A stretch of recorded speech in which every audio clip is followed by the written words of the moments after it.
be Black. This is Music on 11. I'm here with Doyle and Alex from Doyle in Tulsa, Oklahoma. Welcome back, guys. Thanks. How you doing, man? I'm great. Just hanging out on this cold-ass... What the hell happened here, man? Temperature dropped. This is your home. Yeah. We came. That's what happened. So you guys are out here supporting the second album, As We Die, which we have right here on vinyl record. So this is, God, is this the third leg of this tour now? How far into it? I think it's the 22nd leg of the run so far.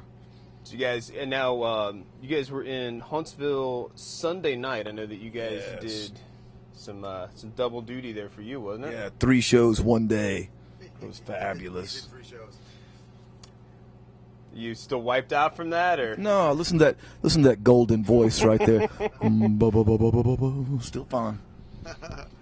So, you want to hold the mic? Sure, well. I've got a mic. You think I don't know? So, what? This is a serious interview. This is what we're doing now. So, with this album's been out for a bit, and people have been able to get kind of a taste of what's going on here. The songs that you guys have been partial to, I know sometimes when an album comes out, you're like, oh, I really dig this. This is the one I like playing. Has that changed a bit? Do you guys have a different favorite now, or? I still like the last one every night. We've been playing a different set every single show, pretty much. It's like we change it up every night. We've rotated songs from both albums. And that's the cool thing about having the 2 out is that we got so many songs now that, I mean, we can pretty much, strictly do our stuff and, do different stuff every night so that we don't get bored. That's great, and the fans have been digging it. I mean, I've seen the feedback that gets posted. Bruce is always throwing stuff out there on social media about, what's going on, and it seems everybody's really digging it. So what, when you're out on the road... molesting microphones, keeping them warm. Yeah. Do you guys kind of sit there and jam? Why do they call it a dick and not a mic? Why do they call it that? I don't know. Talking to the mic. That's a good question. Okay, I'm sorry. It's the asteroids and hemorrhoids. Yeah, drive on the parkway, park on the driveway. These are inquiring minds want to know. Universal truths. So, do you guys write songs while you're on the road? Have you guys? I try to write riffs. I bring another guitar that's in here, and sometimes if there's some time before a drive, I'll fuck around. Mm-hmm. I mean, do you sit in on that? I fuck around as well. I wrote a song on the walk from food today to here, and it was fabulous. Was it a love song? It was. You could dance to it if you like. I know that sometimes, being on the road, and I've read other interviews you guys have done, and, you get bored. I mean, I'm sure that it's just like the same thing over and over again. So, I don't know if you find inspiration in the strangest of places, and, It's like, I think anything's boring. I mean, if you worked at Walmart and had to do that every day, that'd be boring. If you were a mechanic and you had to do that every day, that'd be boring. It's like, I mean, every situation has boring elements to it, but this is a lot better than doing any of them jobs. There you go. So I know that the last time I talked to you guys, the album had just come out. God, I don't even, when was that?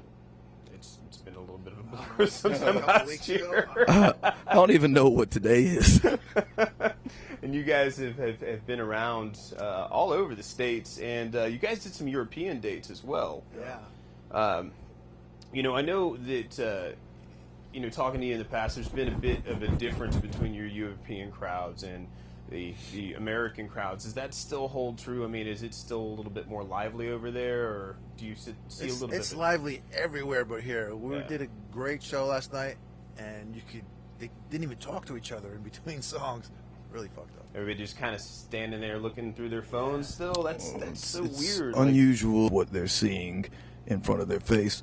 But I think in Europe and some of the other places, they're still just the classic music fan. You know, they just like music and they like to rage and they like to, you know, get out to the show and have fun. And that's the main thing. It's like we're trying to get across is just show up and have fun. Fuck all the bullshit. You know, it's like fucking nobody cares. Nobody cares how tough you are. Nobody cares how you look. Nobody cares. It's like just go to the show and have fun, have a good time, and don't worry about the other people. It's like everybody here is looking over their shoulder to make sure everybody else is liking it before they can, you know. It's like just have fun. Fuck everybody. Have fun and fuck everybody. Fuck everybody. If you fuck everybody, you will have fun. That'll definitely get some attention there. So, you guys have once this leg of the tour is done, what's going to come next for you? The 23rd leg of the tour. We're going to the UK at the end of this one. Okay. And not Europe, Russia. That's going to be interesting. Yeah, Eastern European women. And then we got a show in Worcester. Where is that? It's at that festival. Yeah, that I read about. Massachusetts. Yes. Worcester Palladium on the 19th of April. It's gonna be pretty big. I saw the lineup there, and I don't want to lie to you. I know that it was pretty massive. I just can't remember who. Life Agony and Delane and Camelot and Battle Beast. Battle Beast. I don't know. I think you guys played with Life Agony way back. I guess in '90s. Did you guys tour with them in '97? Yeah, we if did. I remember right? Yeah, it was Cannibal Corpse, Life Agony, and Anthrax. It's a hell of a lineup. It was great. It sounds like it would have been a lot of fun. It was fun. Yeah, we got another big festival just announced today. I think it's in Belgium in like August. So, would you guys prefer? You know, I was talking to one of my bandmates the other day about the difference between just playing big festivals and touring. Would you prefer to just do festivals? Yes. Once a week, or once every day, every day, or just twice a day, doing those a couple times a month as opposed to just being on the road all the time? I would just like to do festivals and big shows. With a lot of other bands. A lot of fans like these close-up shows, but for Yeah. us it sucks because we can't perform, and the stage sucks, and the lights suck, and the sound sucks, and Yeah. everything sucks. I know that it's more intimate for the fans, but yeah. Yeah, for the fans, it's great to be all close and but if we can't, it's like we're a very like active live band. It's like our show is like literally us, like our physicality and going the fuck off. And like if we don't have enough room to put on the show that we want to put on, then it's not really our show. If we got a bigger stage and more room and more, then we can put on a better show. And even though it's not as intimate, which is awesome. It's like for us, it's just lame to be up there and not to be able to really go off and move around. What would you want to add to it? I mean, just more room to move around, pretty much. Yeah. Bigger stage, more people. Yeah. The small places, it's just. You got to kind of stand there in your box. It's a generator. It's like the crowd gives off energy, we give off energy, and it goes back and forth and gets crazier and crazier until just the madness happens.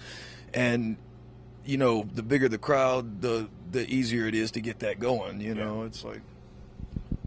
Yeah, you get up there sometimes. Like last night, I got up there, went around the stage once. I'm like, I'm done. I can't do anything up here. Yeah. You know what I mean?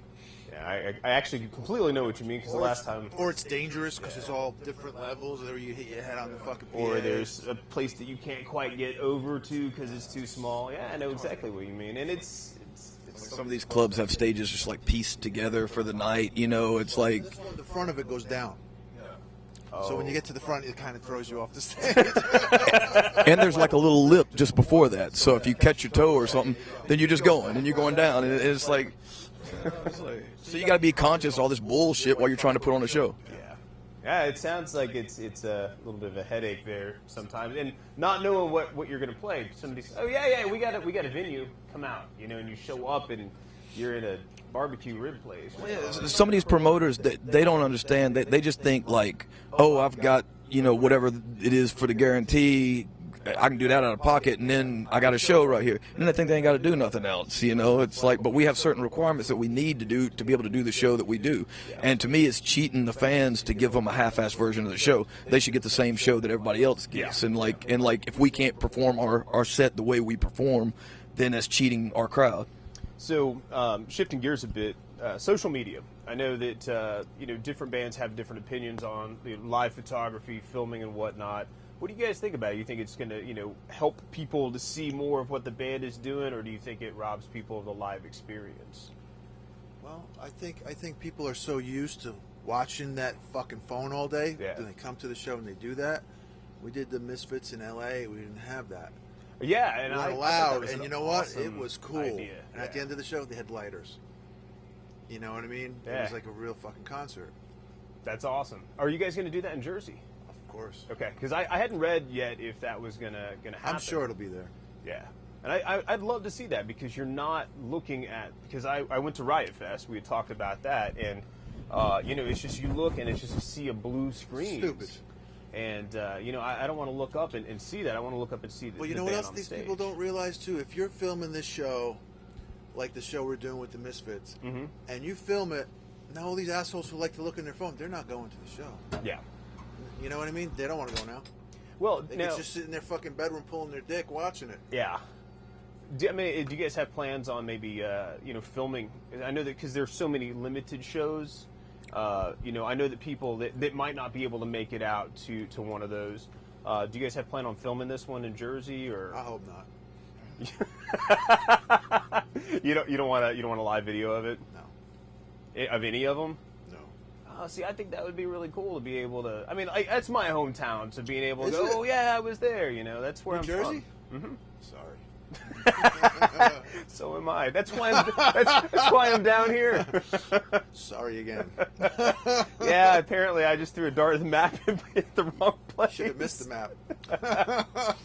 But it's definitely. I guess it just depends on what somebody really wants. I know that you've got huge fans of Misfits from years and years, and I know some of them just can't make it to the shows and whatnot. So.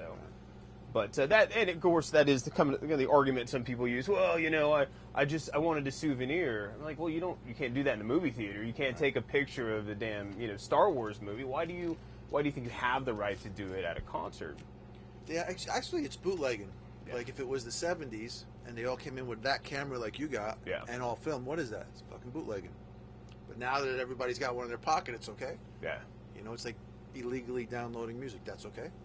Yeah, and that was another thing that we had talked about was how that is changed the industry. That's why we have to do meet and greets. All Yeah. of us, every band in the world has to do a fucking meet and greet because you're stealing our fucking music. Yeah. And that's it's kind of hard to come up with solutions for that stuff. And that is one of them. And touring, turn your ass off. I think there should be a big fine to download one song, like $10,000. They were trying to do that, make examples of people, but no, it does suck because we're at an age where the artists aren't getting their fair share. Yeah. And I want a jet like Led Zeppelin had. yeah, My jet. yes, Look what I'm in. I'm in a fucking box truck. yeah, I agree. And you've been doing this for a while, so Where's his jet? Where is my you've jet? got with cancer. Where's my goddamn jet? With Cancer Slug, how many albums? You're on your 52nd album now. Yeah, 172 I albums. swear to God, you guys put an album out once a week. We got to, because you know what? These days, to make music, you're not in the music business, you're in the T-shirt business. Yep. And the music is just a jingle, like a commercial to sell your fucking T-shirts. And that's because it's like music's worthless. I mean, if somebody's paying like $9 a month to like Apple Music or something to have access to like every album on earth, and they listen to all these albums and stuff, how much of that $9 do you think is getting spread out amongst all those albums? It's like, I mean, it's like, yeah, it's like, I mean, how much do you think we're really making off any of this? And it's funny because, it's like people think like because they know you that you're rich or something. And it's like, we make as much as like what we would make working at like Walmart or a mechanic or something doing this, but it's like we're not having to work at Walmart or be a mechanic. So that's the The gist. trade-off is you are getting to do something that you enjoy, but yeah, it's not the easy thing. Like there's this weird separation between all of these big name bands and over here where you're recognizable and you've got a label, and then people are like, yeah, you got money. I'm gonna, why shouldn't I download this? Because of course you've got the money, and I don't think that people understand that that's the way it is. It's like kids like now, they didn't even grow. It's not even their fault. They didn't grow up in the era of like going and buying records, even CDs and stuff, like anything. I mean, they literally have grown up in an era of just digital, streaming, instant gratification of everything. And so there's not even an understanding of that.